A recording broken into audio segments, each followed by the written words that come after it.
నమస్తే.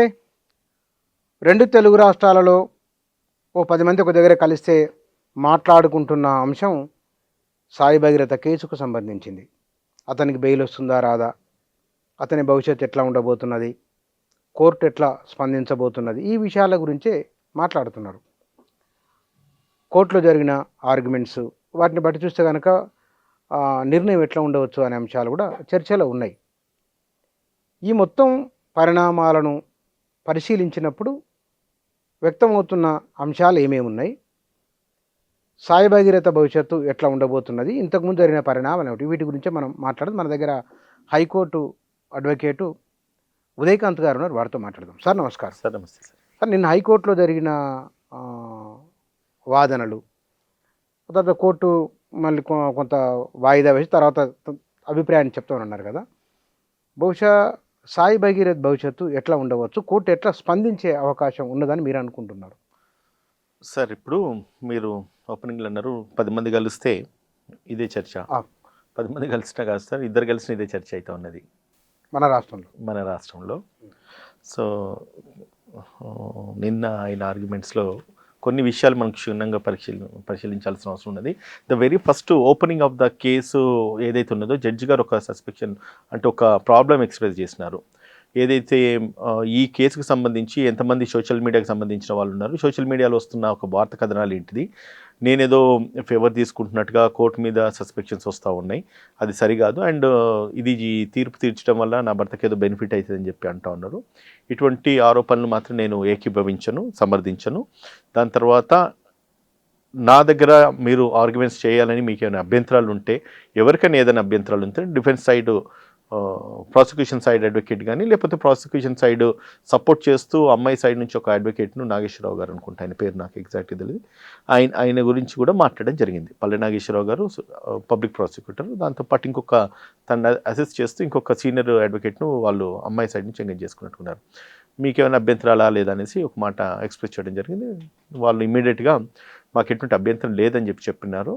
సో దీన్ని ఉద్దేశించి వెంటనే 5 minutes బ్రేక్ తీసుకొని వాదాలు మొదలుగా అయినాయి. సరే, ఏదున్నా ఒకటి ఏంటంటే సార్, ఇప్పుడు నిన్న కేసు ఆర్గ్యుమెంట్ మొదలైంది 9:30కి, సుమారుగా 9:30 ఆ ప్రాంతంలో. లేదు సార్, అదే సర్ప్రైజింగ్, నైట్ ఆ కేసు మోర్ పర్టికులర్గా. నిన్న దాని తర్వాత అది మొత్తం క్లోజ్ అయ్యేసరికి 11:30 ఏదో అయినట్టున్నది. మేమందరం కూడా ప్రతి ఒక్కరు సుదీర్ఘమైన విచారణ లైవ్ చూస్తూ ఉన్నాము. అంటే ఇది కూడా ఒకటే, అంటే అంత పర్టికులర్గా అవుట్ ఆఫ్ టైం తీసుకొని నైట్లో కూడా ఎందుకు ఆర్గ్యూ చేయాలనేది మళ్ళీ పబ్లిక్ మైండ్లో ఒక సస్పెక్షన్స్. ఓపెనింగ్లో కోర్టు చెప్పిన మాటలకి మళ్ళీ దాని తర్వాత ఇంత టైం ఎందుకు తీసుకున్నారు, ఇంతసేపు ఆర్గ్యుమెంట్స్ ఎందుకు జరిగినాయి అనేది కూడా ఒక సస్పెక్షన్స్. సో ఈ పబ్లిక్ ఎప్పుడు ఏమవుతుందంటే సార్, ఇప్పుడు నిజం కూడా అదేనేమో అనిపిస్తుంది. అంటే ఉన్నోనికి ఒక న్యాయం, లేనోనికి ఒక న్యాయం. సాధారణంగా ఎవరైనా పోయేసి మరి అదే బెయిల్ పిటిషన్ ఫైల్ చేస్తే నిజంగానే ఆర్గ్యుమెంట్ అంత చెప్పిందేదా అంటే ఒక హై ప్రొఫైల్ కేసు కాబట్టి వింటా ఉన్నారు. అంటే న్యాయస్థానం ముందు కూడా సమన్యాయం జరుగుతలేదు కదా, సరైన న్యాయం జరుగుతలేదు కదా అనేది పబ్లిక్ మైండ్లో ఒక సస్పెక్షన్ ఓపెనింగ్లా మొదలైంది. కానీ క్లోజింగ్కి వచ్చేసరికి లాస్ట్ ఉత్కంఠ అంటాం కదా, లాస్ట్ బాల్ 6 runs అన్నట్టుగా ఉండే నిన్న. ఎట్లయితే నిరంజన్ రెడ్డి గారు బాగా ప్లీ చేస్తున్నారు అరెస్ట్ చేయొద్దని చెప్పేసి, ఇంటర్మ్ ప్రొటెక్షన్ ఇవ్వండి అని చెప్పి, అట్లీస్ట్ పోలీసును ఎటువంటి కోయాసివ్ స్టెప్స్ తీసుకోవద్దని చెప్పి, అరెస్ట్ అని చేయొద్దని చెప్పి, దాని తర్వాత మళ్ళీ మోర్ పర్టికులర్ ప్రత్యేకంగా అట్లీస్ట్ స్టాటస్ కోన మెయింటైన్ చేయమని చెప్పి ఆయన అంత ప్లీ మెయింటైన్ చేస్తున్నప్పటికీ ఏమైందంటే 2 things ఇంటర్లింక్ అయినాయి. ఒకటి, ఓపెనింగ్లా కోర్టు మాట్లాడిన దాంట్లో ఇటువంటి అన్నెసరీ పోస్టులు వైరల్ అవుతూ ఉన్నాయి, నాకు ఎటువంటి బయాస్ లేదు, మీకేమన్నా అటువంటి అభ్యంతరాలు ఉంటే కనుక మీరు ఎక్స్ప్రెస్ చేయండి అని చెప్పి అనడం ఒక వంతు అయితే, తీర్పు తీర్చేటప్పుడు లాస్ట్కు అంటే తీర్పు తీర్చలేదు యాక్చువల్ చెప్పారైతే వాయిదా వేసినారు, తీర్పును వాయిదా వేసినారు. ఫైనల్గా తీసుకునే నిర్ణయం కూడా నిజంగా కోర్టుకు అప్రిషియేట్ చేసి సల్యూట్ చేయాలి. అంత పేషెన్స్తోని జడ్జెస్ పొద్దున 10 గంటలకు మొదలైతే సార్ వాళ్ళ ఒక జాబు, రాత్రి నిన్న చూస్తే 11:30 దాకా జరిగింది. సరే, నిర్విరామంగా హై స్టేక్ కేసెస్, పెద్ద హై ప్రొఫైల్ కేసెస్ అనేది పక్కన పెడితే ఆవిడ ఫేస్లో ఏం మాత్రం కూడా ఇంత కూడా ఇంచ్ భయం కానీ, అలసట కానీ, లేకపోతే ఆవేశం కానీ, ఆక్రోషం కానీ ఏది కనబడలేదు. అంతా సోషల్ మీడియాలో రాంగ్ మెసేజ్లు వైరల్ అయినప్పుడు కూడా చాలా చాలా చాలా డిప్లొమాటిక్గా తను బిహేవ్ చేస్తూ పాయింట్ టు పాయింట్ వింటూ మధ్యలో కొన్ని ఫన్ కామెంట్స్ చేస్తూ నవ్వుకుంటూ కోర్టును ఎంటర్టైన్ చేసుకుంటూ టిల్ 11:30 దాకా అయితే వాదోపవాదాలు జరిగినాయి. కానీ ఒక్కటి మాత్రము అప్రిషియేట్ చేయాల్సింది ఏంటంటే ఫైనల్గా కనీసం కూడా కన్సిడర్ చేయలే. నీకు బెయిల్ యాంటిసిపేటరీ బెయిల్ ఇవ్వడం దూరం మాట, పోలీస్ ప్రొటెక్షన్ ఇవ్వడం, ప్రొటెక్షన్ పిటిషన్ అలౌ చేయడం ఇంకా దూరం మాట, అయ్యే అలౌ చేయడం. అంతకంటే ఎక్కువ అట్లీస్ట్ కోహెసివ్ స్టెప్స్, అరెస్ట్ చేయొద్దు మేము ఇన్వెస్టిగేషన్ కోఆపరేట్ చేస్తాం అన్నా కూడా ఒప్పుకోలే, స్టేటస్ కో మెయింటైన్ చేయండి అని చెప్పి అన్నా కూడా ఒప్పుకోలేదు సార్. లాస్ట్ దాకా చివరి దాకా కూడా ఉత్కంఠ అయితే ప్రతి అడ్వకేట్ చాలామంది దాన్ని వ్యూ చేస్తున్నారు, నేను వాచ్ చేస్తున్నారు. ప్రతి అడ్వకేట్స్ అటు పోతే బీజేపీ కార్యకర్తలు కావచ్చు, ఇటు పోతే బీఆర్ఎస్ వాళ్ళు కావచ్చు, అటు పోతే మా కాంగ్రెస్ లీడర్లు అంతా కూడా, ఎందుకంటే ప్రభుత్వం మీద కూడా ఇటువంటి మచ్చబడుతుంది. ఏంటంటే ప్రాసిక్యూషన్ సరిగ్గా లీడ్ చేయకపోతే పోలీస్ సరిగ్గా పనిచేయనట్టుగా, పోలీస్ సరిగ్గా పనిచేయకపోతే అది ప్రభుత్వం మీద మచ్చ, అల్టిమేట్గా రేవంత్ రెడ్డి గారి మీద మచ్చ. సో ఇవన్నీ కూడా మా కాంగ్రెస్ సైడ్ నుంచి పీపీ విషయంలో కొన్ని ఆరోపణలు సోషల్ మీడియాలో వస్తున్నాయి, ఎంతవరకు నిజం మరి? సరే, ఇప్పుడు ఆరోపణలు ఆధారం లేని ఆరోపణల విషయంలో నేను మాట్లాడిన సబబు కాదు, నాకు తెలియదు అది. కానీ పీపీ గారి ఆర్గ్యుమెంట్ కొంచెం ఉన్నప్పటికీ కూడా వాళ్ళ సైడ్ నుంచి ఎవరైతే అమ్మాయి సైడ్ నుంచి ఎవరైతే విక్టిమ్ సైడ్ నుంచి అడ్వకేట్ ఎవరైతే ఉన్నారో ట్రెమెండస్ ఆర్గ్యుమెంట్స్ ఇద్దరి కూడా తగ్గాఫర్ నడిచినాయి. అటు నిరంజన్ రెడ్డి గారు కావచ్చు, ఇటు నాగేశ్వరరావు గారు, పీపీ అమ్మాయి విక్టిమ్ సైడ్ అడ్వకేట్ అండ్ దాని తర్వాత అబ్బాయి సైడ్ అడ్వకేట్స్ ఇద్దరు కూడా చాలా ఉత్కంఠ అయితే నడిచింది. దాంట్లో అంటే వాళ్ళు ఇద్దరు లేవనెత్తుకున్న అంశాలు ప్రశ్నలు ఏమేమి ఉన్నాయి? దాంట్లో మేము అంటే అడ్వకేట్స్గా గమనించాల్సిన పాయింట్స్ కూడా చాలా ఉండే. వాళ్ళు మెయిన్ పర్టికులర్గా వాళ్ళు ఏం చెప్తారంటే సార్, కొన్ని సందర్భాలు నిజంగా ఒకసారి నిరంజన్ రెడ్డి గారి ఆర్గ్యుమెంట్స్ చూస్తే, అంటే బండి భగీరథ్ వాళ్ళ అడ్వకేట్ యొక్క ఆర్గ్యుమెంట్స్ చూస్తే ఇంటరాక్షన్స్ జరిగినాయి, వాళ్ళిద్దరికీ కార్డియల్ రిలేషన్స్ ఉన్నాయి, వాళ్ళు అమ్మాయి కంప్లైంట్ను బేస్ చేసుకొని మాట్లాడినారు. ఇది drafted complaint, legal and sound complaint, ఒక లీగల్ సజెషన్ తీసుకొని మంచి ప్రాపర్గా దీన్ని డ్రాఫ్ట్ చేసినారు, సిస్టమేటిక్గా లీగల్గా డ్రాఫ్ట్ చేసినారు. అండ్ ఒక అఫిడవిట్ ఫార్ములా ఉన్నది లాస్ట్కి అని చెప్పేసి కూడా ఒక స్టేట్మెంట్ అయిన ఇవ్వడం జరిగింది. అంటే సీనియర్ అడ్వకేట్స్ వాళ్ళు ఒక ఎక్స్పర్టిజం కానీ ఎక్స్పీరియన్స్ కానీ ఎంత వాల్యూ యాడ్ అవుతుంది ఒక క్లయింట్కు అన్నది మాత్రము ఆయన పాయింట్ టు పాయింట్ చాలా బాగా ఎక్స్ప్లెయిన్ చేసినారు. అంటే తన క్లయింట్ను కాపాడుకోవాలి ఒకటండి, ఏదేమైనప్పటికీ న్యాయం ధర్మం పక్కన పెడితే ఎథికల్ అంటే వాళ్ళ ఏది ప్రొఫెషనల్ ఎథిక్స్ కానీ వృత్తి ధర్మం అంటాం కదా మన వాడక భాషలో, దాన్ని ఆయన తప్పొప్పులు అనేది పక్కన పెట్టి ఒక అడ్వకేట్గా తన క్లయింట్ని ఎట్లా ప్రొటెక్ట్ చేయాలన్న దాంట్లో మాత్రము ట్రెమెండస్గా ఎక్స్ట్రాడినరీగా ఈవెన్ బోత్ సైడ్స్, అటు నిరంజన్ రెడ్డి గారు అండ్ తర్వాత విక్టిమ్ సైడ్ అడ్వకేట్ కూడా చాలా చాలా చాలా బాగా వాదించినారు. కానీ అన్నిటికంటే బాగా అనిపించింది ఏంటంటే కోర్టు ఇచ్చిన తీర్పు మాత్రము, అంటే నిన్న క్లోజ్ చేసే పాయింట్లు మాత్రం ఎటువంటి కన్సిడరేషన్ లేదు. పోక్సో కేసులల్లో ఎప్పుడైతే అక్యూజ్డ్ ఉంటారో వాళ్ళను ఇమీడియట్గా అరెస్ట్ చేయాల్సిన బాధ్యత, అంటే బాధ్యత అనేది కాదు, ఖచ్చితంగా మ్యాండేట్ అనుకోండి, ఖచ్చితంగా మ్యాండేట్ చేయాలి. సో దట్ బయట ఉంటే వాళ్ళు ఎటువంటి ఇన్ఫ్లుయెన్స్ ఉన్నా అక్యూజ్డ్ మన అమ్మాయి తరఫు అడ్వకేట్ దాని కౌంటర్ ఏం చేసింది? ఫస్ట్ ఆఫ్ ఆల్ ఈయన ఏం మాట్లాడినారు అనేది ఓపెనింగ్ ఆయననే మాట్లాడినరు. Accused side advocate Niranjan Reddy గారు మాట్లాడితే ఏమంటారంటే, కంప్లైంట్కు దాని తర్వాత డేట్ ఆఫ్ అఫెన్స్కి సుమారుగా December 31 నాడు జరిగింది. జనవరి దాకా కూడా జనవరి 10, 12, 13 తారీఖు దాకా వాళ్ళిద్దరి మధ్యలో సంభాషణ ఉన్నాయి. అట్ లాస్ట్ జనవరిలో ఒక పాయింట్ ఆఫ్ టైంలో అబ్బాయికి అమ్మాయికి మధ్యలో కొన్ని గొడవలు అయితే అమ్మాయి చనిపోతా అని చెప్పేసి ఫినాయిల్ తాగుతా యాసిడ్ తాగుతా అని చెప్పేసి కొన్ని సందర్భాలు వస్తే అబ్బాయి ఇమీడియట్గా అమ్మాయి వాళ్ళ పేరెంట్స్కు ఫోన్ చేసేసి రిస్ట్రిక్ట్ చేసినాడని చెప్పి నిరంజన్ రెడ్డి గారు చెప్తారు. తర్వాత అన్ని రోజుల నుంచి ఇప్పటిదాకా ఎటువంటి ట్రాన్సాక్షన్స్ లేవు. ఆల్ ఆఫ్ అ సడన్ అమ్మాయి మీద కేసు రిజిస్టర్ చేయడం జరిగింది 21 నాడు. ఇది వాస్తవం, బట్ ఆయన ఎక్స్ప్రెస్ చేయలే. 21 ఏప్రిల్ నాడు, దాని తర్వాత వన్ ఫైన్ టైం May 8 నాడు కేసు రిజిస్టర్ అయింది. సబ్సిక్వెంట్గా ఆమె మీద కూడా ఒక కేసు రిజిస్టర్ అయింది. సో కాబట్టి వాళ్ళ ఇద్దరు రిలేషన్ ఎస్టాబ్లిష్ అయింది. వాళ్ళు క్లబ్లకు పోయినారు, పబ్లకు పోయినారు, వాళ్ళు మందు తాగినారు అండ్ బ్రీజర్ ఇచ్చినారు 31 నైట్ December. దానివల్ల ఆమె పూర్తిగా ఇంటాక్సికేషన్ స్టేజ్లోకి వెళ్ళిపోయింది. ఆమె మీద మిస్బిహేవ్ చేసినాడు అబ్బాయి అని చెప్పి ఆమె కంప్లైంట్లో ఉన్న అలిగేషన్స్ని రిలేటెడ్ లేదు, కనెక్టివిటీ లేదు, దానికి సంబంధించి వేరే హైకోర్ట్స్ ఇచ్చిన తీర్పుని తను కోర్ట్ చేస్తూ సుప్రీంకోర్టు కూడా వాటిని యాక్సెప్టెన్స్ చేస్తున్నాయి. కాబట్టి ఏజ్ ఫ్యాక్టర్ అనేది పక్కన పెడితే మ్యాటర్ ఆఫ్ రైట్ కింద బెయిల్ గ్రాంట్ చేయండి అని చెప్పేసి ఆయన వాదనలు కోర్టు ముందు వినిపించడం జరిగింది. సో దానికి ప్రత్యామ్నాయంగా ఈయన ఎవరైతే డిఫెన్స్ సైడ్ మన విక్టిమ్ సైడ్ అడ్వకేట్ ఉన్నారో అమ్మాయి సైడ్ అడ్వకేటు ఆయన వాదిస్తే ఏమన్నాడంటే ఏదైతే అలిగేషన్స్ కంప్లైంట్లో ఉన్నాయో కంప్లైంట్లో ఉన్న అలిగేషన్స్ వాస్తవమే, సేమ్ టైం అమ్మాయి సైడ్ ఏదైతే అఫెన్స్ జరిగిందో అమ్మాయి మీద ఎటువంటి దాడి జరిగింది కూడా వాస్తవమే. అమ్మాయి కాబట్టి పేరెంట్స్కే కాదు ప్రతి వ్యక్తులు తల్లికి చనువుతూనే ఉంటారు, తల్లికి చాలా చెప్పుకుంటారు, తండ్రికి కొంత తక్కువ చెప్తారు. మళ్ళీ దాని తర్వాత కేసులో ఎప్పుడైతే డిలే ఆఫ్ అంటే ఫైలింగ్ ఆఫ్ ఎఫ్ఐఆర్ కంటే ఇంపార్టెంట్ పాయింట్ ఏంటంటే ఆల్టరేషన్ ఆఫ్ సెక్షన్ ఒకటి ఉన్నదని చెప్పి మన బండి భగీరథ్ వాళ్ళ అడ్వకేట్ మాట్లాడినప్పుడు సెక్షన్ ఆల్టర్ చేసినారు. ఫస్ట్ ఏమైందంటే సార్ 11 and 12 ఆఫ్ ఇది బిఎన్ఎస్లో చేసినారు. దాని తర్వాత 74-75 బిఎన్ఎస్ 11 and 12 ఆఫ్ పోక్సో చేసినారు. దాన్ని బెయిలబుల్ అఫెన్స్. మళ్ళీ దాంతో సెక్షన్ 5 ఇన్వర్ట్ చేసినారు. సెక్షన్ 5 ఇన్వర్ట్ చేయడానికి తెల్లారి లేట్ అయింది కదా, దాని ఇంటెన్షన్ వాళ్ళ ఒక పర్పోర్ట్ ఏంటంటే అమ్మాయిని మీద ఏదైతే ప్రెషరు భగీరథ్ మీద ఏదైతే ప్రెషర్ బిల్డ్ అయిందో దాన్ని సబ్సైడ్ చేయాలి కాబట్టి ఒక గ్రేవ్ అఫెన్స్ ఇంక్లూడ్ చేస్తే ఫస్ట్ ఇన్స్టెన్స్లో ఎఫ్ఐఆర్లో కూడా ఆల్టరేషన్స్ ఉన్నాయి కాబట్టి ఈ నేరం ఏదైతుందో ఫస్ట్ ఇన్స్టెన్స్లో బెయిలబుల్ అఫెన్స్, సెకండ్ ఇన్స్టెన్స్లో సెక్షన్ 5 ఇంక్లూడ్ చేసినారు కాబట్టి నాన్ బెయిలబుల్ అయింది. అది కూడా విత్ ప్రెజర్ అండ్ ఫోర్స్ జరిగింది. మీడియా ప్రాపగండా లేదంటే కనుక ఈయన మీద వ్యక్తిగత ఆరోపణలు సోషల్ మీడియాలో బాగా వైరల్ అవుతున్నాయి కాబట్టి సో దాన్ని నెక్స్ట్ డే ఆల్టర్ చేసినారు. అది తప్పు, దాన్ని కన్సిడర్ చేస్తూ మీరు బెయిల్ గ్రాంట్ చేయాలని చెప్పేసి నిరంజన్ రెడ్డి గారు మాట్లాడడం, దాన్ని కూడా కోర్టు యాక్సెప్ట్ చేయకపోవడము, దానికి డిఫెన్స్ కింద మన ప్రాసిక్యూషన్ కూడా వాళ్ళ యొక్క సబ్మిట్ చేస్తూ ఏదైతే అమ్మాయికి సంబంధించిన కేసెస్ సెక్షువల్ అసాల్ట్ జరిగినప్పుడు it may not be immediate complaint ఏదైతే ఉన్నదో వెంటనే ఇవ్వాల్సిన నెసెసిటీ లేదు.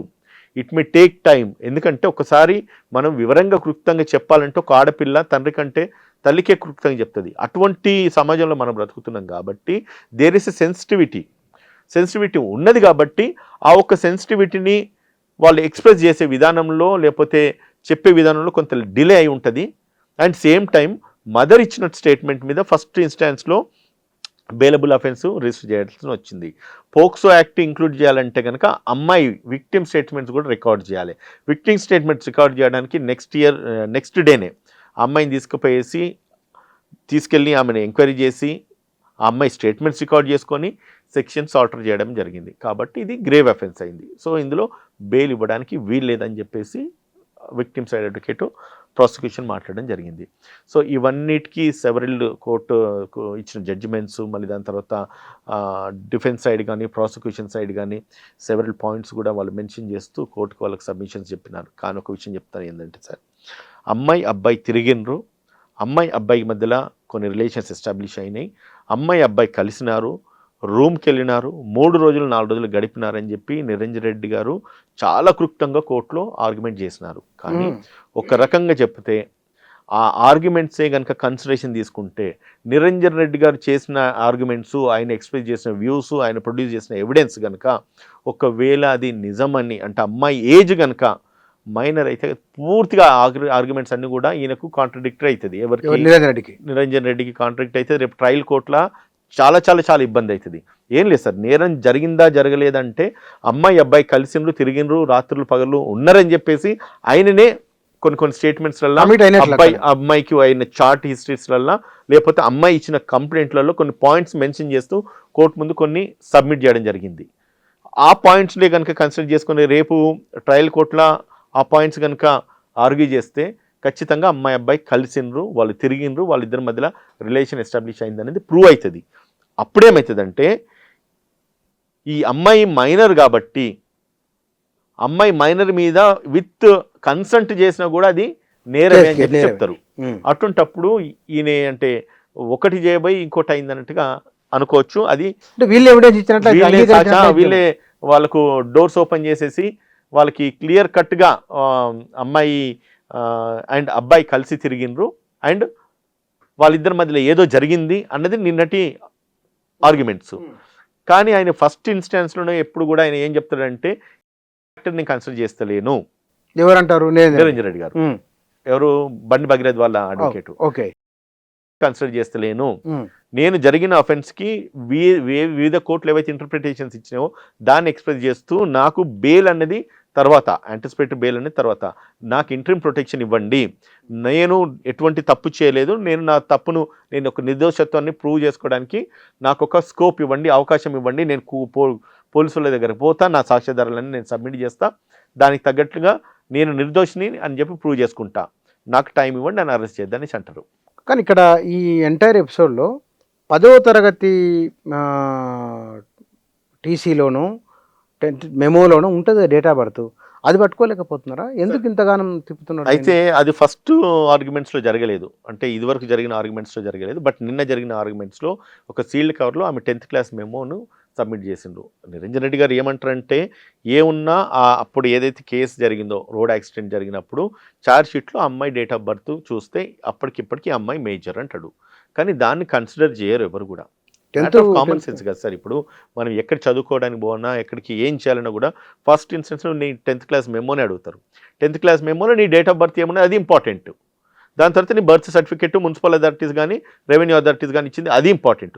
లేదంటే స్కూల్ బోనిఫైడ్ కానీ లేకపోతే కాంటాక్ట్ సర్టిఫికేట్లో ఎక్కడైనా మెన్షన్ అయి ఉందా అది ఇంపార్టెంట్. ఏవి primary, secondary, 3rd, 4th, 5th priorities తీసుకుంటే ఏ సర్టిఫికేట్ను కన్సిడరేషన్ చేయాలంటే ఫస్ట్ది స్కూల్ సర్టిఫికేట్, లేకపోతే మున్సిపల్ రెవెన్యూ అథారిటీస్ ఇచ్చినాయి అది, లేకపోతే బోనిఫైడ్ అది, లేకపోతే ఎస్ఎస్సి మన ఈ కమ్యూనిటీ క్యాస్ట్కి సంబంధించిన స్కూల్లో ఇష్యూ చేసిన సర్టిఫికేట్స్ ఏవైతే ఉన్నాయో దాంట్లో ఏదన్నా ప్లేస్ ఈమె డేట్ ఆఫ్ బర్త్ రికార్డ్ అయి ఉంటే కనుక దాన్ని కన్సిడర్ చేయాల్సిన అవసరం ఉంటుంది. బట్ వెరీ ఫస్ట్ ఇన్స్టెన్స్లో ప్రైమరీగా ఆమెకు 10th సర్టిఫికేట్ ఉంది. ఆ 10th సర్టిఫికేట్లో ఏదైతే డేట్ ఆఫ్ బర్త్ ఉందో దాన్ని కన్సిడర్ చేయాలి. దాన్ని కనుక కన్సిడర్ చేస్తే నిరంజన్ రెడ్డి గారు చేసిన ఆర్గ్యుమెంట్స్ అన్నిటికీ కొంచెం కౌంటర్ బ్లాస్ట్ అయ్యే అవకాశాలు మాత్రం ఉంటాయి సార్. ఇబ్బంది అవుతుంది. కానీ ఇక్కడ మీడియాలో జరుగుతున్న చర్చ, ప్రధానంగా సోషల్ మీడియాలోనే జరుగుతున్న చర్చ కోర్టులను కూడా ప్రభావితం చేస్తున్నది. అయితే సార్ ఇప్పుడు కోర్టులను ప్రభావితం చేస్తున్నారు అంటే మీరు జడ్జి ఇట్లా అన్నారు, ఇట్లా వస్తున్నది, ఆమె మీద అటువంటి అలిగేషన్స్ వస్తున్నాయి కాబట్టి అది కరెక్ట్ కాదు. అంటే యాజ్ అడ్వకేట్గా నేను అటువంటి కూడా సాక్ష్యాధారాలు లేని అటువంటి ఆరోపణలు కోర్టుల మీద చేయొద్దు. అండ్ అందులో అక్కడ ఫిమేల్ జడ్జెస్ ఉన్నారు, బాగా సెన్సిటివ్ ఉంటారు. అప్పటికీ ఆమె బాధనైతే ఎక్స్ప్రెస్ చేసి బాగా ప్రెజర్ ఉంటుంది. అట్లా ఒక ప్రచారం జరుగుతుంది సార్, ఖచ్చితంగా ఉంటుంది కదా. ఒక చిన్న అబ్బాయి మీదనే ఇటువంటి అలిగేషన్స్ వచ్చినాయి అన్నప్పుడు ఆయన ఎంతైతే ఇబ్బంది పడుతున్నారో, ఒక కోర్టు మీద అటువంటి తప్పుడు అలిగేషన్స్ వచ్చినప్పుడు వాళ్ళకు కూడా మనోభావాలు దెబ్బతింటాయి. కాబట్టి అటువంటి అలిగేషన్స్ ఆధారం లేని అలిగేషన్స్ అయితే చేయొద్దని చెప్పి నాకు సబ్మిషన్. కానీ ఇక్కడ ఏంటంటే, ఒకవేళ ఆయన బండి సంజయ్ కుమారుడు కాకుంటే గనక ఈ విషయాన్ని అయితే చర్చ లేదు, ఇన్ని లోతుపాతలు పట్టించుకునే వాళ్ళు కాకపోవచ్చు. కుమారుడు కాదు అంటే నిన్న ఒకవేళ కాకుంటే గనక ఇంత చర్చ ఉండేది కాదు. ఎక్కడ ఆమె కుమార్ కాకపోతే గనక నిన్న అంతసేపు కూడా కేసు 11, 10:30, 9:30 మొదలుపెట్టి 11:30 దాకా కూడా వినకపోయేది. Late night. ఎందుకంటే వన్స్ ఇష్యూ కాంట్రవర్సీ అయిందంటే జస్ట్ హోమ్ మినిస్టర్ సన్ కాబట్టి, అండ్ దాని తర్వాత దాన్ని జస్టిఫికేషన్ క్లారిటీ ఇవ్వాలి కాబట్టి 74 ఐటమ్ నెంబర్ ఉన్నప్పుడు కూడా లేట్ నైట్ దాకా, అంటే 30 ఐటమ్ నెంబర్ 34తో స్టార్ట్ అయింది. ఎప్పుడు 4:30కో 5 o'clock కోర్ట్ క్లోజ్ అయిన తర్వాత, డివిజనల్ బెంచ్ క్లోజ్ అయిన తర్వాత సింగిల్ బెంచ్ కూర్చున్నప్పుడు 34 నుంచి 74 దాకా వినాల్సిన పరిస్థితి ఏర్పడ్డది. అంటే సమాజాన్ని ఎట్లా ఈ కేసు ఇన్ఫ్లుయెన్స్ చేస్తున్నది, రేపు ఏం జరుగుతుందేమో అన్న ఉత్కంఠ పబ్లిక్ మైండ్స్లో ఉన్నది. అండ్ సోషల్ మీడియాలో ఇటువంటి నెగిటివ్ ప్రచారాలు ఎక్కువ అవుతూ ఉన్నాయి. అండ్ కోర్టులను కూడా సందేహించే పరిస్థితులు ఏర్పడుతూ ఉన్నాయి. కాబట్టి ఖచ్చితంగా కోర్టు ఇంట్రెస్ట్ మీద నిన్న లేట్ అయినప్పుడు కూడా ఒక ఆర్గ్యుమెంట్స్ని క్లోజ్ చేసినారు. క్లోజ్ చేసిన మంచి పని నేను ఓపెనింగ్లో చెప్పిన కదా, ఎటువంటి ఆర్డర్స్ పాస్ చేయకపోవడం మాత్రం ఒక గుడ్ సైన్ కోర్టు మీద కానీ సమాజం మీద కానీ. సరే, ఏమొస్తుంది అనేది మనకు తెలియదు, దాని మీద మనం ఇప్పుడు మాట్లాడలేము మనం. కాబట్టి ఇక్కడ ఈ సమాజానికి ఒక అవగాహన కోసం, ఎందుకంటే సమాజంలో పేరు పలుకుబడి ఉన్న వాళ్ళకు సంబంధించిన కేసులు వచ్చినప్పుడు సహజంగానే విస్తృతమైన చర్చ ఉంటుంది. ఈ పోక్సో కేసు నేపథ్యం ఏమిటి, దాని నిర్వచనం ఏమిటి, అందులో కొన్ని ముఖ్యమైన సెక్షన్లు ఏమిటి, ఎందుకంటే పిల్లలకు అవగాహన కలగని పేరెంట్స్ కూడా. సరే, ఇప్పుడు మీరు అన్నారు ఏమవుతుందో ఏందో తెలియదు అనేసి మనము అనుకుంటున్నాం కదా. మన ఇంటర్ప్రిటేషన్స్, మన ఆలోచనలు మనం ఎక్స్ప్రెస్ చేసుకోవచ్చు.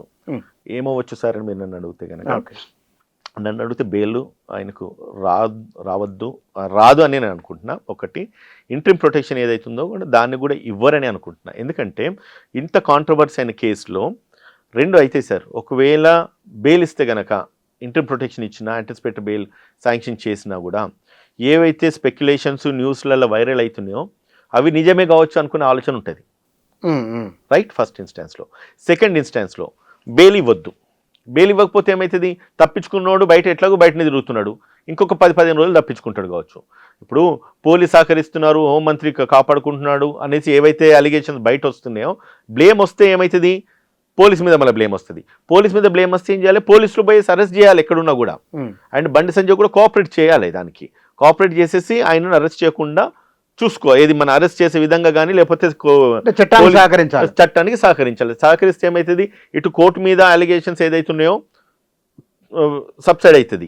దాని తర్వాత సోషల్ మీడియాలలో ఏవైతే స్పెక్యులేషన్స్ వస్తున్నాయో అవి కూడా డైల్యూట్ అయిపోతాయి. అన్నిటికంటే ముఖ్యంగా ఇన్వెస్టిగేషన్ చేయడానికి అక్యూజ్డ్ ఏదైతున్నాయో సహకరించినంటే ఒక తండ్రికి ఆయన గౌరవం కూడా నిలబడుతుంది and proper and fair investigation జరుగుతుంది. సో ఇవన్నీ జరగాల్సిన అవసరం ఉన్నాయి. కాబట్టి నా ఒక ఒపీనియన్ ఏంటంటే ఖచ్చితంగా రేపటి రోజు ఆయన అయ్యే ఏదైతే ఉన్నదో దాన్ని డిస్మిస్ చేస్తారు.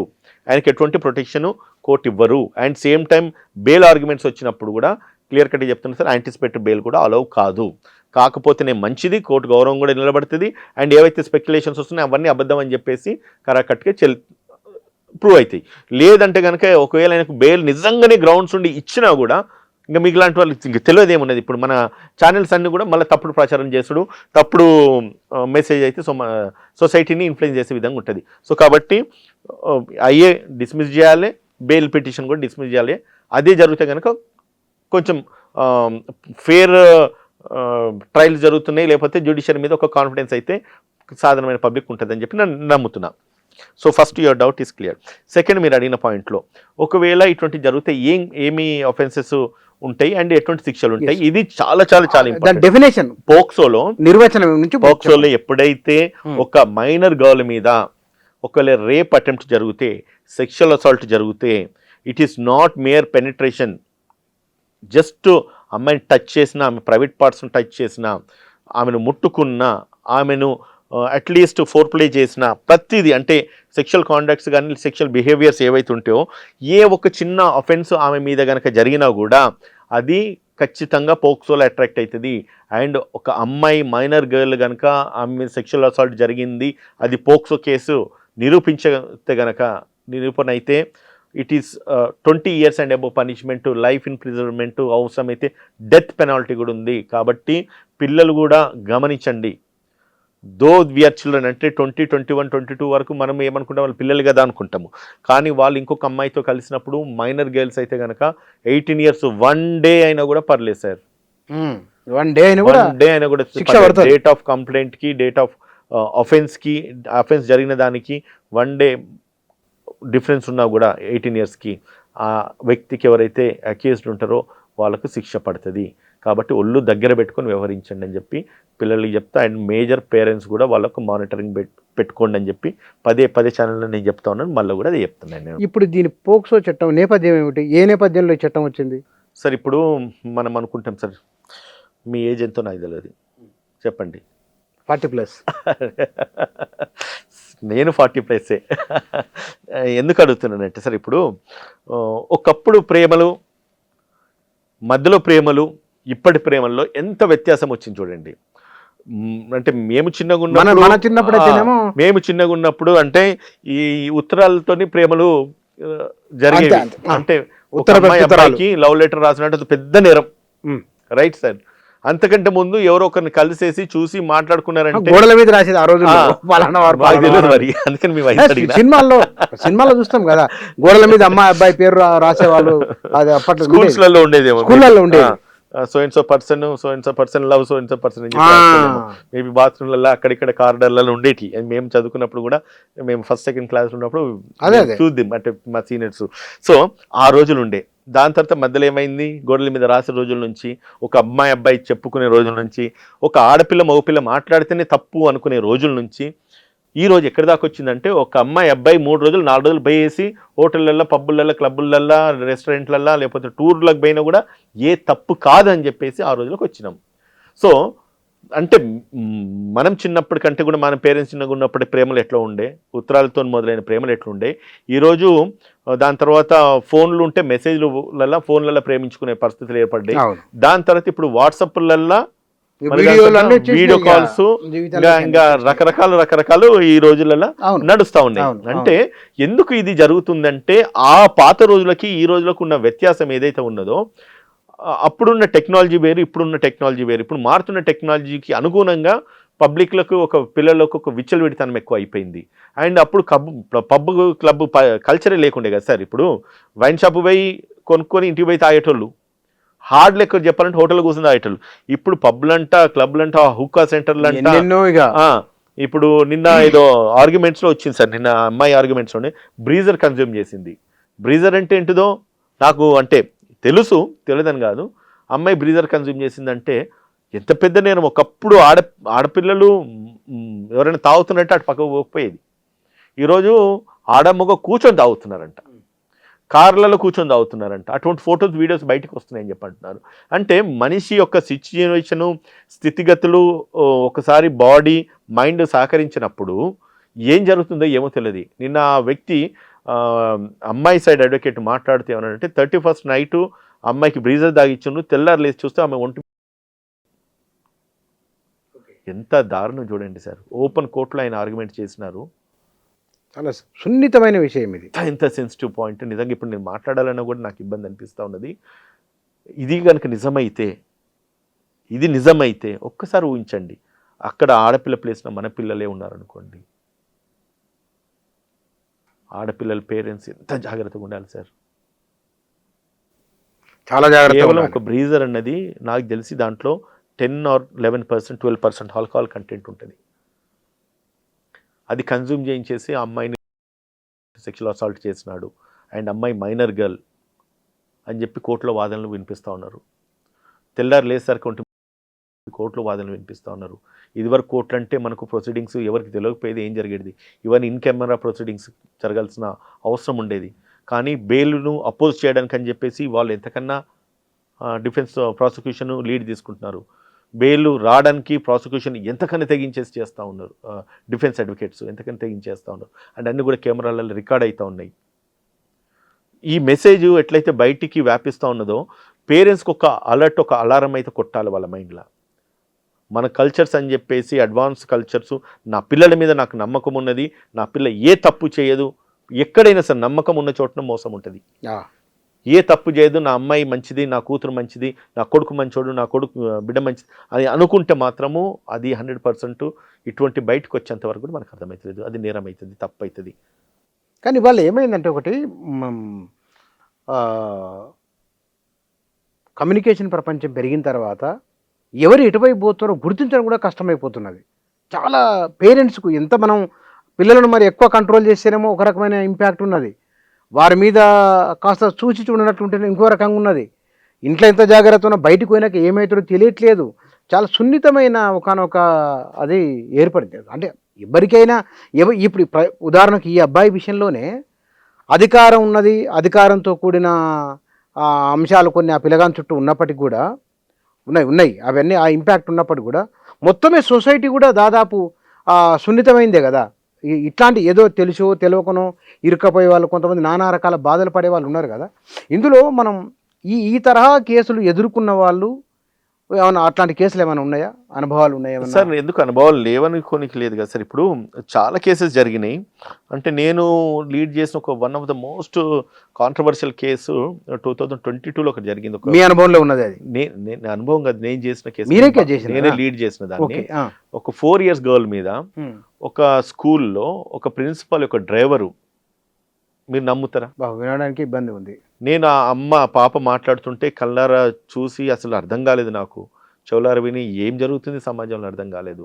ఇంకొకటి ఆ పాప చెప్తుంది అబద్ధం అనుకోనికి లేదు, వాడు ఏమేం చేస్తాడు ఆ అమ్మాయి మీద అన్నది ప్రతిదీ చెప్పింది ఆ అమ్మాయి. ఎవరు నేర్పిస్తే చెప్పింది కాదు, అది ఆమె అనుభవించి చెప్పిన మాటలు అవి. నేను రికార్డ్ చేసి పెట్టుకున్నా, ఇప్పటికీ ఆ రికార్డ్స్ అందరూ ఉన్నాయి. సో అటువంటి సిచ్యువేషన్లో సమాజంలో మనం ఎంత వర్స్ట్ సమాజంలో బ్రతుకుతున్నాం. ఇదివరకు మనం మాట్లాడుకుంటే పెద్దగా 17-18 years మెజారిటీ వచ్చిన పిల్లలు జాగ్రత్తగా ఉండండి, ఎటు పోకండి, పబ్బులు క్లబ్బులు కల్చర్ మానుకోండి ఎందుకంటే అబ్బాయిలు మంచోళ్ళు చెడ్డోళ్ళని నేను నిర్ధారించను, కానీ జడ్జిమెంట్ ఇవ్వలేము. కానీ ఎటువంటి జరుగుతున్నాయి కాబట్టి జాగ్రత్తగా ఉండండి అంటాము. సేమ్ టైం సార్, ఆ అమ్మాయి 4 years గర్ల్, ఆమె సెక్షువల్ అసాల్ట్ జరిగింది, వాడు ఏం చేసి మొత్తం చెప్పిండు, అవన్నీ కూడా మీకు ఇలాంటి ఛానల్స్లో బాగా వైరల్ అయిన టెలికాస్ట్ అని డిఏవి పబ్లిక్ స్కూల్ బంజారా హిల్స్లో జరిగింది. ఇది జరిగినప్పుడు ఆ కేసు మొత్తం కూడా నేను లీడ్ చేసిన, వాడికి 20 years శిక్ష పడింది సార్. 20 ఏళ్ళు, 20 సంవత్సరాలు. ఊహించండి, ఆయన బయటకు వచ్చేసరికి మంచి సెట్టింగ్లు అన్నీ పోతాయి, ఏమిటికి పనికిరారు. నువ్వు చేస్తున్న కేవలం ఈ క్షణిక ఆవేశంతో, క్షణిక సుఖాలతో ఒక పాప జీవితాన్ని నువ్వు ఏ విధంగా అయితే నువ్వు ఆడుకున్నావో, ఎట్లా అయితే నువ్వు ఎంజాయ్ చేసినా నువ్వు అనుకున్నావో, దానికి ఒక రెప్లికేషన్ కాన్సిక్వెన్సెస్ ఏంటిది? 20 years life will not come out. నువ్వు చేసే క్షణిక సుఖాలకు, క్షణిక ఆవేశాలు, fraction of 1 or 2 minutes happiness, దాన్ని కనుక కంట్రోల్ చేసుకోగలిగితే 20 years లైఫ్ వాంది కట్టలేదు కదా. మీరు అడుగుతున్నారు పోక్సోలో ఎట్లా ఉంటాయి శిక్షలు అని చెప్పి. ఇట్స్ ఎ ప్రూవన్ కేస్, నేను చేసిన కేసే. ఈ కేసు చెప్తాను సార్ ఒక మాట. ఒక్క వ్యక్తి తన అధికారం ఉందా, లేదంటే కనుక తన అవసరం ఉందా, ఒక అమ్మాయిని పడేయాలి, టార్గెట్ చేయాలి అని చెప్పి ఫ్రెండ్స్తో ఛాలెంజ్ చేసి అమ్మాయిని పడేసిండు, అవసరమైతే దాన్ని నేను లోపరుచుకుంటా, దాన్ని ఏదని చేస్తా అన్న ఆలోచన మేబీ ఆయనకి ఛాలెంజ్ పెట్టుకున్నాడో నాకు తెలియదు, వార్తలో నేను వింటున్నా. అటువంటి ఛాలెంజ్ను నువ్వు లైఫ్లో తీసుకుంటే ఒక మాట అడుగుతాను, ఇదే కనుక ప్రూవ్ అయితే, ఈ కేసు కనుక ఆ కేసులాగా ఏదైతే నేను ఆ 4 years గర్ల్స్ జరిగిన అఫెన్స్ ప్రూవ్ అయినట్టుగా ఇదే కనుక ప్రూవ్ అయితే కనుక 20 సంవత్సరాలు జీవితం ఉండదు. నువ్వు కేవలం నీ యొక్క క్షణిక సుఖాల, క్షణిక ఆవేశాల వల్ల, నువ్వు చేస్తున్న పొరపాటు వల్ల నీ లైఫ్ కొలాప్స్, నీ father profile collapse, political career collapse. ఈరోజు మాట్లాడితే బండి సంజయ్ గారి తల్లి హార్ట్ స్ట్రోక్తోనే హాస్పిటల్ అడ్మిట్ అయితే స్టంట్ వేసినారంట. అంటే కొడుకు మీద ఉన్న ప్రేమ, మనవడి మీద ఉన్న ప్రేమ, ఆమె ప్రాణాలు పోయే పరిస్థితి ఏర్పడ్డది ఎవరి వల్ల? ఒక వ్యక్తి వల్ల, తన మనవడి వల్ల. దేని గురించి? ఆయన క్షణిక సుఖాలు, క్షణిక ఆనందాల గురించి. పబ్బులు, క్లబ్బులు, అమ్మాయి అబ్బాయి కలవాలి, ఎంజాయ్ చేయాలి, రొమాన్స్ చేయాలి, ఇంకో సెక్స్ చేయాలి, ఇవన్నీ ఏవైతున్నాయో దాన్ని రిస్ట్రిక్ట్ చేసి కంట్రోల్ చేసుకోగలిగితే ఎన్ని డిసాస్టర్స్ మనం కంట్రోల్ చేసుకుందాం సార్. తన తండ్రి క్రెడిబిలిటీ ఉండేది, ఈయన లైఫ్ బాగుండేది, ఈరోజు వాళ్ళ గ్రాండ్ మదర్కు ఆ పరిస్థితి రాకపోయేది. అన్నిటికంటే ఎక్కువ సార్, ఒక చిన్న ఇన్సిడెంట్ వల్ల ఈ ఒక్క కేసుకు సంబంధించి మన రాష్ట్రంలో ఎన్ని కోట్ల రూపాయల రెవెన్యూ సర్క్యులేట్ అవుతుంది చూడండి. For good or bad, whatever it is, profit or loss, whatever it is, ఎంత ఇంపాక్ట్ పడతా ఉన్నది because of 1 person's happiness or 1 person's emotions or 1 person's misconduct. కానీ వాళ్ళు ఏమంటున్నారంటే, కొడుకు చేసిన దానికి తండ్రిని ఎందుకు అంటారు, తండ్రి ఏమైనా కావాలని చెప్తాను కొందరు ఈ ప్రశ్న తెస్తారు. సార్ మీరు సమర్థిస్తారు ఈ మాటని? మీరు నాకంటే వయసులో పెద్దవాళ్ళు, మీరు సమర్థిస్తారు ఈ మాటని? సమర్థించండి. ఎందుకంటే తండ్రి అంటే దీంట్లో పిల్లలు ఏం చేస్తున్నారో తల్లిదండ్రి పర్యవేక్షణ ఉండి తీరవలసిందే, అందులో సందేహం లేదు. మొదలు ఒక తప్పు జరిగినప్పుడు సరిదిద్ది ఉంటే కనుక బహుశా ఇట్లా జరిగి ఉండేది కాదు ఏమనేది ఒక అంశం నేను ఫీల్ అవుతున్నది. రెండవది, అబ్బాయి విషయంలో కొందరు పేరెంట్స్ చెప్పినా కూడా వాళ్ళ ముందు నటిస్తూ తర్వాత తప్పులు కూడా చేసే వాళ్ళు ఉండవచ్చు. సార్ ఒక విషయం నేను అడుగుతాను సార్, నీ ఎడమ చేయి ఏం చేస్తుంది, నీ కుడి చేయికి తెలియదా? నీ కుడి చేయి ఏం చేస్తుంది, నీ ఎడమ చేయికి తెలియదా? ఆ విధంగా కనుక మన పిల్లల్ని మనం పెంచుకోగలిగితే మన పిల్లలు కంట్రోల్లో ఉంటారు, బాగుంటారు సార్. నువ్వు ఎక్కడికి పోతున్నా, ఏం చేస్తున్నావు అనేది మానిటరింగ్ ఒక హోమ్ మినిస్టర్ కొడుకుగా నీ పిల్లల మీద నువ్వు పెట్టుకోవాలి కదా. నేను అడుగుతున్నా, ఒక కామన్ మ్యాన్, కామన్ పర్సన్ అయితే అది వేరు సార్. టాస్క్ ఒక్క హోమ్ మినిస్టర్ ఎవరైనా కూడా సార్. ఇప్పుడు మీ మీద ఉంది, నా మీద, మా కెమెరామెన్, నా సన్ ఉన్నాడు సార్, వాడు 14 సంవత్సరాలు కారు నడుపుతాడంటే ఇప్పుడు కాదు, వాడు 7 సంవత్సరాలప్పుడు 8 సంవత్సరాలప్పుడు కారు నడిపేది. నేను వాస్తవంటే ఇది నేను చెప్పకూడదు అని చెప్తున్నా, ఒక ఎగ్జాంపుల్ చెప్తున్నా. He is very perfect. ఈ రోజు కూడా అదే పర్ఫెక్షన్ ఉన్నది తనలో. అడుగుతా, డాడీ నాకు కారు కావాలి, కారు నడిపి అంటే ఒకటే చెప్పిన నేను వాడికి, నువ్వు ఎంత మంచి కారు నడిపినా పొరపాటు జరిగిందనుకో నిన్ను అనరు, నీ తండ్రిని అంటారు. నీకు అన్ని తెలిసి అందరి గురించి నీతులు మాట్లాడే నువ్వే తప్పు చేస్తే సరి చేసుకోకపోతే వాడికి నువ్వు ఎందుకు కారు ఇచ్చినావు అని ఇట్లా రేపు అంటే, పొరపాటు జరగనంతసేపు బాగానే ఉంటుంది, వాడు మంచిగా డ్రైవ్ చేసుకుంటూ పోయి వచ్చిందంటే బాగానే ఉంటుంది. కానీ ఎప్పుడైతే ఒక వ్యక్తిని యాక్సిడెంట్ చేసి గుద్దిండో, వాడి కాళ్ళు చేతులు ఎరిగినాయి, చావాల్సిన అవసరం లేదు, కాళ్ళు చేతులు చిన్న గాయమైన తర్వాత పబ్లిక్ ఏమంటారు సార్, మనల్ని ఏలెత్తి చుంచుతారు. ఈ సంస్కారం మనలో ఉంటే, ఈ విఘ్నత మనలో ఉంటే, తనని రెస్ట్రిక్ట్ చేయగలిగితే, రైట్, నేను ఎంత పెద్ద బ్లేమ్ని నేను కంట్రోల్ చేసుకుంటాను, నేను రెస్ట్రిక్ట్ చేయగలుగుతాను, ఆపుకోగలుగుతాను, ప్రివెంట్ చేయగలుగుతాను. సో ఆ కన్సర్న్స్ ఒక హై ప్రొఫైల్లో లేకపోతే ఒక ముఖ్యమంత్రి లేకపోతే ప్రధానమంత్రి లేకపోతే ఇటువంటి మినిస్టర్స్ ఎమ్మెల్యేస్ ఎంపీస్ పిల్లలు విచ్చలవిడితనం ఎందుకైతుందంటే పేరెంటల్ అబ్జర్వేషన్ కేర్ వాళ్ళ మీద ఉండకపోవడమే. వాళ్ళ కేర్ కనుక వాళ్ళ అబ్జర్వేషన్ కనుక పిల్లల మీద ఉంటే వాళ్ళు తప్పు చేయరు కదా. నీకు సరే నువ్వు you are occupied in your political affairs కాదని నేను అన్ను, మీ మదర్ ఏం చేస్తున్నారు ఆమె కూడా చూసుకోవాలి కొడుకు ఎడిగిపోయింది ఏందనేది. And the same time sir ఇప్పుడు అమ్మాయి వాళ్ళ తల్లి కూడా చూసుకోవాలి కదా. అంత ఉంటే అమ్మాయి వాళ్ళ తల్లి కూడా ఆల్రెడీ ఒక బ్యాడ్ ప్రొఫైల్ ఉంది, ఇది వరకు నా అబ్బాయి ఇట్లా చేసిండు, కేసెస్ ఉన్నాయి, కంప్లైంట్స్ ఉన్నాయి అనుకున్నప్పుడు నువ్వు ఒక కానిస్టేబుల్ హోమ్ గార్డ్ ఆయనకి ఇంట్రెస్ట్ చేయి, లేకపోతే డ్రైవర్ను ప్రాపర్ డ్రైవర్ను పెట్టేసి వారి మీద పూర్తి మానిటరింగ్ పెట్టు. ఎక్కడికి పోతున్నా ఏం చేస్తున్నా ఐ అక్సెప్ట్. నేను ఒకటే సోషల్ గ్యాదరింగ్ సోషల్ ఎక్స్ప్లోజరు అమ్మాయి అబ్బాయి కలవడం తప్పని నేను అన్ను టు సమ్ ఎక్స్టెంట్. 9, 10, 11 10 అయిందంటే మదర్ డాటర్ ఫోన్ చేసి ఇంటికి వచ్చేసేయమని చెప్పాలి. ఫాదర్ కూడా మదర్ కూడా సన్కి ఫోన్ చేసి కూడా ఇంటికి వచ్చేసేయండి. This is not the right time. ఏ కల్చర్లో ఏ సొసైటీలో మనం బతుకుతున్నాం. ఇది కనుక నేను మాట్లాడితే యంగ్స్టర్స్ ఉంటే నన్ను తిట్టుకుంటారు కావచ్చు, యంగ్స్టర్స్ ఉంటే వాళ్ళు కామెంట్స్ రాస్తారు కావచ్చు, పిచ్చిన కొడుకు ఏదో బాగుతున్నాడు అని చెప్పి. ఒక ఏజ్ నాలెడ్జ్ ఉన్న పేరెంట్స్ పిల్లల్ని కానీ ఇటువంటి మనోవేదన అనుభవించే పేరెంట్స్ అప్రిషియేట్ చేస్తారు కావచ్చు. కానీ అది కనుక మనము చేయగలిగితే ఆ సిస్టమ్ని ఒక లైఫ్ స్టైల్ని మనం కనుక కన్స్ట్రక్ట్ చేయగలిగితే పిల్లలు బాగుంటారు సార్. అది కనుక మనం చేయలేకపోతే ఇటువంటి పరిస్థితులు వచ్చినప్పుడు నేను చెప్తున్నాను కదా ఎంత బాధ ఎంత మనోవేదన ఉంటుంది తెలుసా సార్. నేను ఒక మాట ఇది వరకు నేను డిఏవి స్కూల్ డ్రైవర్ గురించి మాట్లాడుకొస్తే ఆయనకి ఎప్పుడైతే జైల్లో ఉన్నాడో వాళ్ళ భార్య సార్ రిలేటివ్స్ నాకు ఫోన్ చేసిండ్రు, సార్ మీరు తలుసుకుంటే మా వాడిని కాపాడగలుగుతాము, మీరు ఏదైనా చేయండి, పిల్లలు ఉన్నారు సార్ వాడికి. మరి పిల్లలు ఉన్నాడు ఆ తప్పేందుకు చేసినాడు? ఆ పరిజ్ఞానం జ్ఞానం వానికి ఉండాలి కదా. నువ్వు ఇంకొక పిల్లల్ని టచ్ చేస్తున్నావు, నీ పిల్లని ఇంకోటి టచ్ చేస్తే ఏంటి పరిస్థితి? నువ్వు ఒకటి చెల్లెని టచ్ చేస్తున్నావు అంటే నీ చెల్లిని ఇంకోటి టచ్ చేస్తే ఏంటి పరిస్థితి? నీ ఇంకొక ఆడ కూతురుని టచ్ చేస్తున్నావు అంటే నీ కూతురుని ఇంకోటి టచ్ చేస్తే ఏంటి పరిస్థితి? నువ్వు ఆడపిల్లను తప్పుడుగా చూస్తున్నావు అంటే నీ భార్యనో లేకపోతే నీ చెల్లినో ఎవడన్నా చూస్తే ఏంటి పరిస్థితి? ఆ ఫీలింగ్ కనుక అది మనకుంటే కనుక ఆ థాట్ మనకు వస్తే కనుక మనం తప్పు చేయం కదా. మనల్ని మనం రిఫైన్ చేసుకోవాలంటే ఇట్లా ఆలోచించండి. మన పిల్లల్ని మనం బాగు చేయాలంటే ఇదివరకు చెప్పిన పాయింట్స్ అన్ని కూడా కన్సిడరేషన్లో తీసుకొని అట్లా ఆలోచించండి. ఒక్క మాట చెప్తున్నాను సార్, తప్పు జరగనంతసేపు మంచిగా ఉంటుంది. వన్స్ మిస్టేక్ జరిగింది అనుకోండి, ఈరోజు బండి సంజయ్కి ఎవ్రీ సెకండ్ ఎవ్రీ మినిట్ ఒక నరక యాతనే. చాలా మామూలు కాదు, ఫ్యామిలీ ఈవెన్ తో పార్టీ మీద ఎఫెక్ట్ పడుతుంది కదా. కొడుకు గురించి చూసుకోవాలి, ఇలా తల్లిని చూసుకోవాలి. చెప్పండి సార్, నీ కొంటిగా ఎంతైతే ప్రయారిటీ నీ మదర్ కూడా అంత ప్రయారిటీ. వాడని ఈరోజు బయట తిరుగుతున్నాడు కాబట్టి లేకపోతే సేఫ్గా ఉన్నాడు కావచ్చు వాళ్ళ సన్, మనకు తెలియదు. కానీ మదర్ పరిస్థితి ఏంటి సార్? హాస్పిటల్లో అడ్మిట్ అయ్యేసి హార్ట్కి స్టంట్లు పడ్డాయి. ఎందుకు సార్ ఇవన్నీ కారణాలు ఎక్కడి నుంచి వచ్చినాయి సార్? నీ పెంపక లోపం అని 100% నేను అంటా. ఆయనకి నాకు శత్రుత్వం లేదు, నాకు పరిచయం లేదు, నాకు కాదు, లేకపోతే మా పార్టీ వెంజెన్స్ కూడా ఏం లేవు. ఒక తండ్రిగా అంటే ఆ స్థాయి వ్యక్తికి మెసేజ్ ఇచ్చేంత గొప్ప నేను కాకపోవచ్చు, బట్ ఈ మెసేజ్ ఏదైతుందో ప్రతి తండ్రికి రీచ్ అయితే కనుక వాళ్ళ పిల్లల్ని కంట్రోల్లో పెట్టుకుంటారు. ఆయన ఒక్కడే కేంద్ర మంత్రి కాదు కదా, రాష్ట్ర వ్యాప్తంగా దేశవ్యాప్తంగా ఎంతో మంది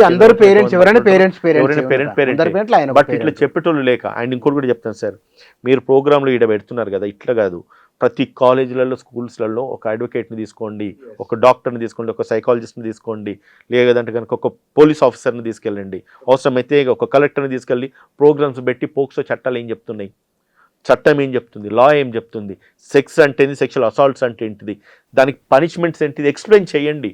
పిల్లలకు ముందు ఏ కాలేజీలలో సెక్స్ ఎడ్యుకేషన్ ఉంది చెప్పండి, లీగల్ ఎడ్యుకేషన్ ఉంది చెప్పండి, లీగల్ అవేర్నెస్ క్యాంప్స్ ఎక్కడ పెడుతున్నారో చెప్పండి. ఇప్పుడు మన రాష్ట్రంలో చైల్డ్ వెల్ఫేర్ కమిషన్స్ ఎందుకు సంకనాకు నీకునే నాకు అర్థం కాదు సార్. ఒక కమిషన్ అపాయింట్ చేస్తారు, ఆ అమ్మాయికి ఏదో అయిందంటే కనుక కమిషన్ ఇంటర్ఫియర్ అయింది, దాని మీద ఫోటోలు డిస్ప్లే చేద్దని చెప్పేసి పోలీస్కి ఇన్స్ట్రక్షన్ ఇచ్చింది. అరే అది కాదు, చైల్డ్ వెల్ఫేర్ కమిషన్స్ ఉన్నాయి కదా, చైల్డ్ వెల్ఫేర్ కమిషన్స్ డ్యూటీస్ ప్రామినెంట్గా చేసి ప్రతి స్కూల్స్లో ఎందుకు ప్రోగ్రాంలు పెట్టద్దు? కరెక్ట్. ఉమెన్ వెల్ఫేర్ కమిషన్స్ ఉన్నాయి కదా, ఉమెన్ మీద జరుగుతున్న నేరాలు ఎట్లుంటి, వాటికి పనిష్మెంట్స్ ఎట్లా ఉంటాయి, ఒక ఉమెన్ తనను తాను ఎట్లా ప్రివెంట్ చేసుకోవాలి, ప్రొటెక్ట్ చేసుకోవాలి, ఆ ఒక అవేర్నెస్ ప్రోగ్రామ్ ఎక్కడైనా కనబడుతుందో చెప్పండి సార్. ఇప్పుడు మీరు ఛానల్స్లలో ఏం మాట్లాడతారు సార్, నేరం జరిగితే కనుక మన కాంట్రవర్సీ సెన్సేషన్ కావాలి, అవే వస్తే కనుక ఎక్కడైనా ఒక స్కూల్ ఒక ఎడ్యుకేషన్ ఇచ్చినట్టుగా ఉన్నదా, ఒక స్కూల్ మీద అబ్జర్వేషన్ పెట్టినట్టుగా ఉన్నదా, ఓ స్కూల్కి మనము వెళ్ళేసి ఒక అవేర్నెస్ ప్రోగ్రామ్ పెట్టినట్టుగా ఏదైనా ఛానల్లో మనం చూస్తున్నామా? ఆయన ఒక విజయప్రసాద్ అని ఒక విజయప్రసాద్ సార్ మన ఏపీలో ఒక ఫుడ్ కమిషన్ మెంబర్ ఉన్నాడు, ప్రతాప్ రెడ్డి గారా?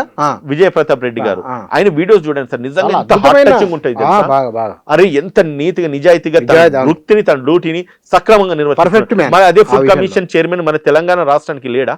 ఎక్కడన్నా ఆయన చేసిన దాంట్లో ఎంటక మంది పనిచేసిండా? ఇవాళ రేపు హోటల్లో పోతే కుక్కలను కోసేసి మేక మాంసం అని చెప్పి అమ్ముతున్నారంట. అవి ప్రచారాలు జరుగుతున్నాయి. నిజానిజాలు ఏమిటో దాన్ని తెలియదు మనకు. దాన్ని ఎక్కడ నిర్మూలించే ప్రయత్నం చేస్తున్నారు. మురిగిపోయిన కూరలు ఉన్నాయని చెప్పేసి మురిగిపోయిన తిండి ఉన్నాయి. ఎక్కడ సార్ ఇప్పుడు గవర్నమెంట్ ఆర్గనైజేషన్స్ కానీ లేదంటే కనుక కమిటీస్ కానీ కమిషన్స్ కానీ హ్యూమన్ రైట్స్ కమిషన్స్ ఉన్నాయి. ఇవి ఎక్కడికంటే అక్కడ పోయి ఇన్స్పెక్షన్ చేయొచ్చు. చైల్డ్ వెల్ఫేర్ కమిషన్ మెంబర్ ఒకటి చాలు సార్, జిల్లా మెంబర్గా జుడిషియల్ కాజీ జుడిషియల్ పవర్ అది. నువ్వు పోతే ప్రిన్సిపల్ లేచి నిలబడాలి, నీకు సల్యూట్ కొట్టాలి, అటెన్షన్ ఇవ్వాలి. దాన్ని కనుక దాన్నే మనం ఏదైనా ప్రాపర్గా ఇంప్లిమెంట్ చేస్తున్నామంటే లేదు. ప్రభుత్వాలు చక్కగా పనిచేస్తే ఇటువంటి పరిస్థితులు రావు. అండ్ మన మీడియా ఛానల్స్ కూడా మీరు కూడా ఏం చేయాలి, అవేర్నెస్ ప్రోగ్రాంలు పెట్టండి. మాలాంటి వాళ్ళు వస్తారు, నన్ను చూసి ఇంకొక 4 వస్తారు కావచ్చు. ఈ న్యూస్ చూసి ఎవరైనా ఇన్స్పైర్ అయ్యి నిజంగానే కనుక చైల్డ్ వెల్ఫేర్ కమిషన్స్ స్టెప్ తీసుకుంటారు కావచ్చు. వాళ్ళు ఒక అవేర్నెస్ ప్రోగ్రామ్ పెడతారు కావచ్చు. తప్పేమన్నా పెడితే ఏమన్నా సార్, కమిషన్కు ఒక 6 మంది మెంబర్స్ ఉంటారు, ఒక చైర్మన్ ఉంటారు. ఏం చేస్తున్నారా భయ్ అంటే ఏం లేదు. పోయి నేను ఒకసారి కమిషన్ మీటింగ్లో కూర్చుంటే ఒక మెంబర్ నిద్రపోతా ఉన్నారు. ఇంకా చూసిన తర్వాత ఇంకా నాకు అనిపించింది ఇంకా ఇది ఇట్లనే ఉంటుంది, వ్యవస్థ మారదని చెప్పి అనిపించింది. ఎందుకురా భయ్ ఆమెను అపాయింట్ చేసినట్టే రోజు పొద్దున తెల్లారితే గాంధీ భవన్లో కండువా వేసుకొని కూర్చునేది. ఆమె ఇవాళ చైల్డ్ వెల్ఫేర్ కమిషన్ మెంబర్. ఒక మాజీ ఎమ్మెల్యే ఎవరైతున్నారో ఆవిడ చైర్మన్. అంటే వాళ్ళు ఏమైనా పని చేస్తున్నా లేదు నాకు తెలియదు. ఏమో మరి ఏం పని చేస్తున్నారో తెలియదు. ఇక్కడ ఈ ఎంటైర్ ఎపిసోడ్లో మనం అటు లా తరఫు నుంచి కానీ ఇటు సమాజం తరఫు నుంచి కానీ పరస్పరం అర్థం చేసుకోవాల్సిన అంశాలు ఏమిటి? చట్టాలు ఎవరికైతే చుట్టాలు కావు సార్, ఇది మాత్రం వాస్తవం సార్. మనం మంచిగున్నంతసేపే మంచిగుంటాయి sir. When law really comes into the force, నిజంగా చర్య తీసుకొని లాను ప్రాపర్గా ఇంప్లిమెంట్ చేస్తే ఒక్కొక్కరిని ప్యాంటు తడపచ్చు. ఇటువంటి నేరాలు చేసిన వాళ్ళను నిజంగానే సార్ ఈరోజు ఆయన దొరకబట్టి కనుక పోలీసులు ప్రాపర్గా పనిచేసి తీసుకుపోయి లోపలేస్తే ఎట్లుంటుంది సార్ వ్యవస్థ, ఎట్లా మారుతుంది?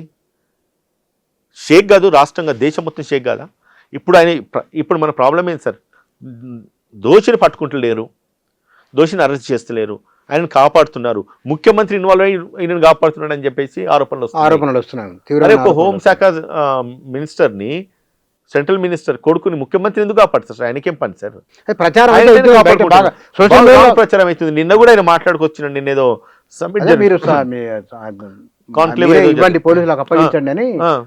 బండి సంజయ్కి గౌరవప్రదంగానే చెప్పిండు. లేదంటే కనుక సంజయ్ని తీసుకొచ్చి లోపల కూర్చొని పెట్టాలి. అది జరుగుతుందా? పాజిబులా? అదే కామన్ మ్యాన్ అయితే జరుగుతుంది. బట్ వేరిన్న హై ప్రొఫైల్ కేసెస్లలో పొలిటీషియన్ తీసుకొచ్చి నీ కొడుకేడు ఉండవు అత్యంత వరకు నువ్వు కూర్చుంటారా?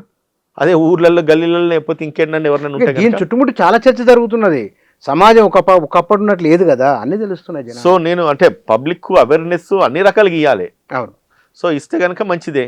ఇవ్వకపోతే ఇంక ఇటువంటి పుట్టలు నేరాలు జరుగుతూనే ఉంటాయి. ఇంకా మనకు ఛానళ్లకు ఎవ్రీ టైం ఫీడింగ్ దొరుకుతూనే ఉంటాయి. సారీ, ఏం అవి జరుగుతున్న విషయాన్ని మీరు మాట్లాడారు. సాయి భగీరథ్ కేసు విషయంలో ఇంకా 2-3 రోజుల్లో ఏదో విషయం 2-3 రోజులు కాదు సార్. అంటే వాళ్ళు అడగడం కూడా అంటే ఇమీడియట్గా ఏదన్నా తొందరగా ఆర్డర్స్ పాస్ చేయమన్నారు. కానీ నాకు తెలిసి ఫేవరబుల్ ఆర్డర్ అయితే 100% రాదు. మేబీ ఒకవేళ వస్తే రాంగ్ మెసేజ్ కన్వే అయితే సొసైటీలో. కాబట్టి నా అబ్జర్వేషన్, నా అంటే యాజ్ లాయర్గా అడ్వకేట్గా నేను చెప్పేది అయితే ఏంటంటే ఫేవరబుల్ ఆర్డర్ అయితే రాకపోవచ్చు అని నేను అనుకుంటున్నా. థర్స్డే నాడు వాయిదా వేస్తున్నారు. Next working day of the court ఇస్తున్నారు. లేకపోతే ఇన్ ద మీన్ టైం ఏదైనా వీలైతే కనుక ఆర్డర్స్ పాస్ చేయండి అన్నారు. వితౌట్ వర్కింగ్ డేస్ కాకుండా ఎట్లా ఆర్డర్ పాస్ చేస్తామని చెప్పి కోర్టు చెప్పడం జరిగింది. వీ డోంట్ నో అది ఎప్పుడు ఏ ఆర్డర్ అప్లోడ్ అవుతుందో ఇంకా మనము ఎవ్రీడే నెట్లో కొట్టుకుంటూ చూసుకుంటూ ఉండాలి sir. Right sir, thank you sir. Thank you sir. Sai Bhagirath case విషయంలో అటు కోర్టు ఎట్లా స్పందించే అవకాశం ఉందన్న విషయం ఒకటైతే, రెండవది ఈ మొత్తం కేసే సమాజం పైన ఎట్లాంటి ప్రభావం చూపిస్తున్నది, సమాజం ఏం నేర్చుకోవాల్సి ఉంది, పేరెంటింగ్ ఎట్లా ఉండాలి, స్కూలు కాలేజీ అక్కడ ఏ చర్యలు తీసుకోవాలి, దీని చుట్టూ ఒకదానిపైన ఒకటి ఆధారపడినది, ఒకదానిపైన ముడిపడి ఉన్న అంశాలు ఇవి. బహుశా ఈ కేసు విషయంలో భవిష్యత్తు ఎట్లా ఉండబోతున్నది, భవిష్యత్తులో ఏ పరిణామాలు సంభవించాలి అనే అంశానికి సంబంధించి మనం చూడాలి, వేచి చూడాల్సింది. Thank you.